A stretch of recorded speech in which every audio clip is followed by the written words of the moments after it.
Halo peserta didik kelas 9, salam jumpa dengan Mem Hermi. Kita akan belajar IPS terpadu bersama-sama kembali. Salam jumpa, salam sehat, salam penuh semangat. Baik, anak-anakku yang terkasih, pada pertemuan minggu yang lalu, kita sudah mencoba keliling benua-benua yang ada di dunia, 5A dan 1E. Kita sudah mencoba melihat dari sisi letak, luas, batas wilayah, dan region atau pembagian wilayah dari masing-masing benua. Nah, untuk pertemuan kali ini, kita mau melihat kondisi alam, keadaan alam yang ada di masing-masing benua dengan melihat di masing-masing negara yang mewakilinya nanti. Oke, untuk belajar lebih lanjut, mari kita lanjutkan. Perhatikan gambar berikut ini. Ini merupakan negara-negara yang akan kita bahas yang mewakili di beberapa benua. Kalau kita lihat, yang pertama ini adalah negara Jepang, kemudian yang kedua ini adalah RRC atau Tiongkok atau sering disebut sebagai Cina, dan yang ketiga adalah Amerika Serikat, kemudian keempat ada Brasil, kelima ada Jerman, kemudian yang keenam ini ada Inggris, kemudian yang ketujuh ada Mesir, kedelapan ada Afrika Selatan, dan kesembilan ada Selandia Baru. Sebelum kita belajar lebih jauh, kita lihat dulu tujuan pembelajaran yang akan kita capai. Dari pembelajaran kali ini, kalian diharapkan mampu untuk mengidentifikasi kondisi alam negara-negara di benua Asia, Amerika, Afrika, Eropa, dan Australia. Baik, kita mulai. Yang pertama adalah negara Jepang. Jepang secara astronomis terletak di antara 30 derajat lintang utara sampai dengan 47 derajat lintang utara dan di antara 128 derajat bujur timur sampai 146 derajat bujur timur. Jepang merupakan negara di wilayah benua Asia. Jepang didominasi oleh pegunungan, kurang lebih 75%, yang merupakan bagian dari rangkaian sirkum Pasifik. Jepang mengalami dua iklim, yaitu iklim subtropis dan iklim sedang. Ini diakibatkan karena letak astronomis Jepang yang berada di garis lintang utara dan secara bujur berada di belahan bumi bagian timur. Kemudian Jepang merupakan negara industri maju. Komoditas utama adalah barang elektronik dan kendaraan bermotor. Sehingga Jepang merupakan negara industri, sehingga Jepang sudah dikategorikan sebagai negara maju. Pertumbuhan penduduk 0,01% per tahun. Sekitar 90% penduduk Jepang berdiam di kota, khususnya di Pulau Honshu. Oke, kita lanjutkan yang kedua. Negara Tiongkok atau RRC, Republik Rakyat Cina. Secara astronomis, Tiongkok terletak di antara 18 derajat lintang utara sampai 54 derajat lintang utara dan di antara 73 derajat bujur timur sampai 135 derajat bujur timur. Di sebelah timur terdapat sungai-sungai besar, di sebelah barat berjejer pegunungan, di sebelah utara berbatasan dengan Mongolia, di daerah selatan terdapat daerah aliran sungai Yangtze. Tiongkok mengenal dua iklim, yaitu iklim musim dan iklim kontinental. Tiongkok merupakan negara dengan penduduk terpadat di dunia. Tahun 2021, jumlah penduduknya mencapai 1,4 miliar jiwa. Tiongkok merupakan salah satu negara penghasil ikan terbesar di dunia. Nah, itu Cina atau Tiongkok atau disebut juga sebagai RRC. Cina berada di benua Asia. Oke, next. Yang ketiga adalah Amerika Serikat. Secara astronomis, Amerika Serikat terletak di antara 24 derajat 33 aksen lintang utara sampai 70 derajat 23 aksen lintang selatan dan 172 derajat bujur timur sampai 66 derajat bujur timur. Di bagian barat Amerika Serikat terdapat deretan pegunungan. Di bagian tengah terdapat dataran rendah yang banyak memiliki danau. Di bagian timur terdapat dataran tinggi dan pantai yang dibatasi oleh pegunungan. Kita ingat kembali bentuk permukaan bumi ya. Bentuk permukaan bumi bisa dilihat ada pegunungan, ada dataran rendah, ada dataran tinggi, ada plato, ada pegunungan, dan sebagainya. Mata pencarian utama penduduk di Amerika Serikat adalah sektor jasa dan industri. Kemudian, akibat dari letak astronomis, Amerika Serikat memiliki iklim yang dipengaruhi oleh keadaan alam, di mana terdapat 6 iklim, yaitu iklim sedang, iklim subtropis, iklim laut tropis, dan iklim dingin serta iklim stepa. Tingkat pertumbuhan penduduk Amerika Serikat 0,6% per tahun. Sebagian besar penduduk tinggal di perkotaan. Nah, ini keadaan alam dari Amerika Serikat. Yang keempat kita lanjutkan adalah negara Brasil. Brasil negara di benua mana? Nanti silahkan dilihat di petanya ya. Oke, secara astronomis Brasil terletak antara 5 derajat lintang utara sampai 34 derajat lintang selatan dan 35 derajat bujur barat sampai 74 derajat bujur barat.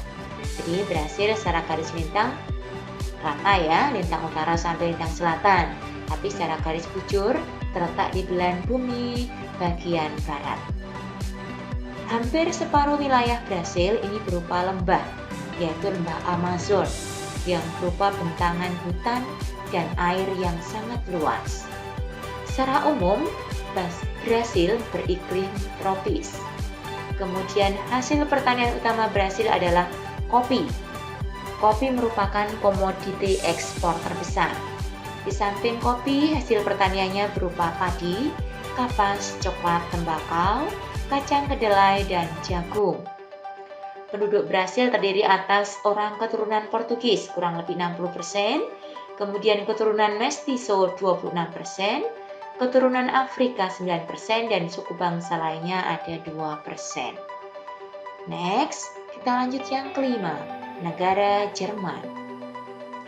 Secara astronomis, Jerman terletak di antara 40 derajat lintang utara sampai 56 derajat lintang utara, dan di antara 5 derajat bujur timur sampai 15 derajat bujur timur, dengan luas wilayahnya 358.890 km persegi. Secara garis besar, Jerman terbagi atas 3 bagian, yaitu terdiri dari dataran rendah di bagian utara, dataran tinggi di bagian tengah, kaki pegunungan Alpen di bagian selatan.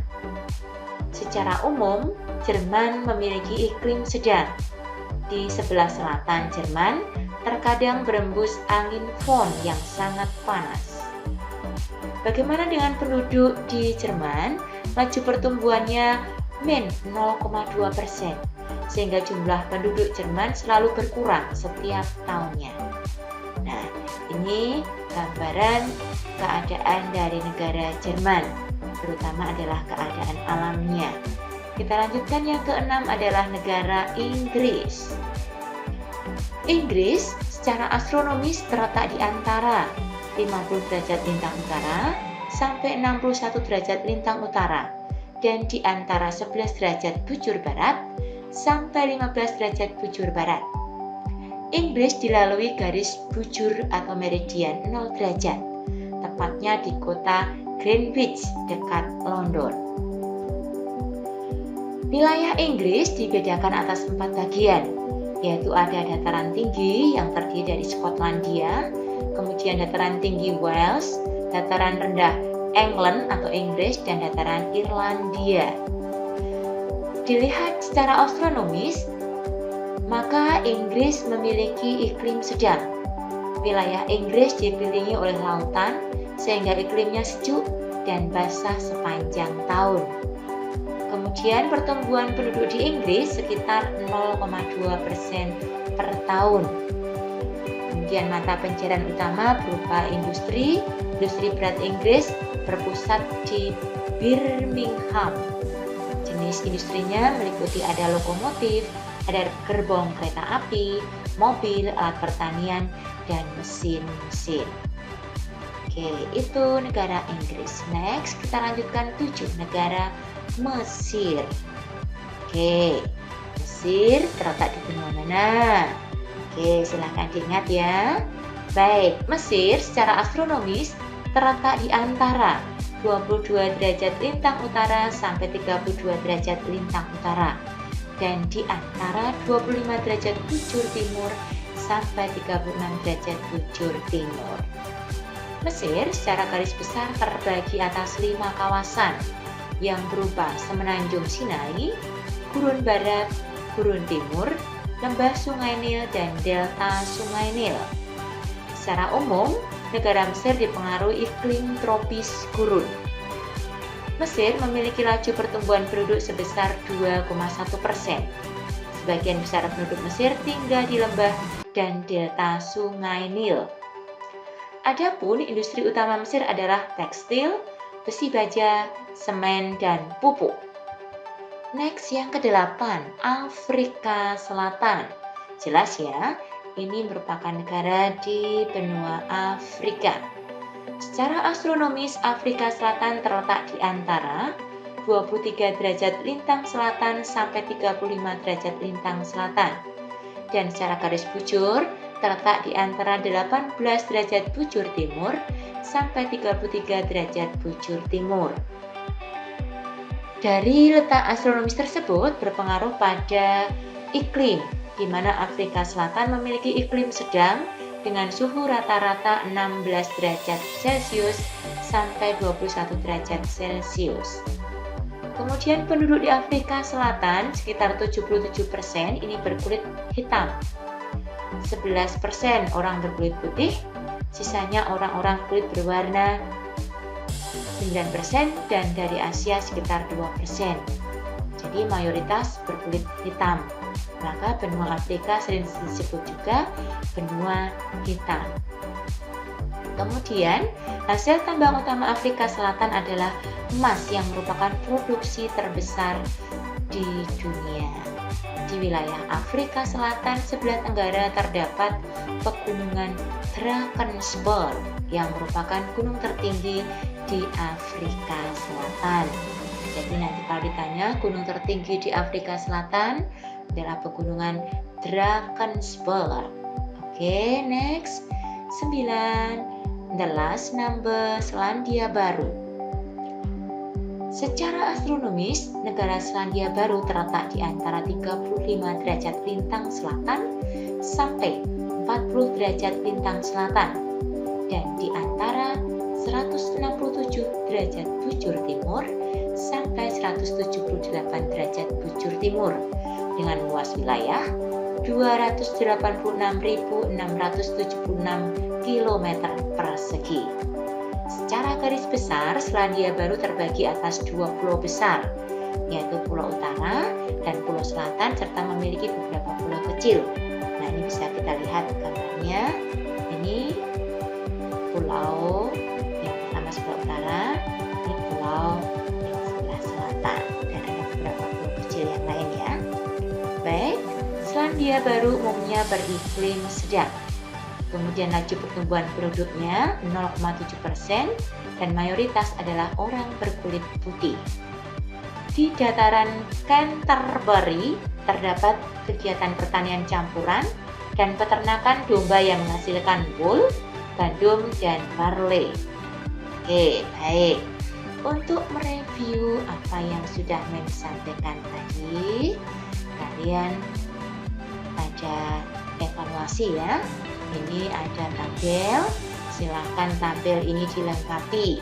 Tadi ada beberapa yang sudah Mem sebutkan, kemudian dilihat itu termasuk kategori negara maju atau negara berkembang, silahkan dituliskan. Kemudian yang kedua, kalian diminta menuliskan 5 ciri-ciri negara maju dan 5 ciri-ciri negara berkembang.